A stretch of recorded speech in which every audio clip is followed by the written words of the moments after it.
आज भरे भरे देख लियो हमारे किचन गार्डन में कहने के की चीज हमको।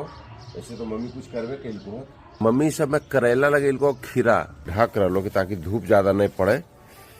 नहीं ढकते न तो जन्मते नहीं। गर्मी कितना है खेत नहीं छत पर के बागवानी है। मम्मी के है काम को भोरे उठना यही सब काम करना है। सब पेड़ पौधा के पटा दीजिए भोरे भोरे सब स्वस्थ रहते है अच्छा से। किसी के पेड़ को इतना को कि खैलियो एक दिन दल को लहराए। देखो एकर हाल अचार के लिए बहुत अच्छा है। बीज के लिए रखलियो जीरी बड़का के बोनसाई नींबुआ के देख लो वाह कितना फरल है। 1 2 3 4 5 6 7 8 9 10 11 12 13 14 15 15 16 17 सनी के पौधा है देख लो। तो और घर में तो बड़का बड़का होता है लेकिन 25 साल से यह गमला में इतनी बड़ा बोनसाई बन के है।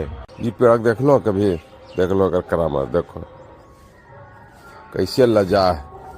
एक तो जनी मर्दाना लजेबे करो है लड़का लड़की लेकिन देखो ये पेड़ों लजा है। देख लो देख लो देख लो इन्हें इन्हें देखो देखो सब मुरझा गलो सब मुरझा गलो देख लो। और थोड़ी देर में देखो कैसे फिर है खिल जी तो मैंने लजा जा है लाजवंती करना में है। किचन गार्डन में देखो एक पेड़ मकइयो है।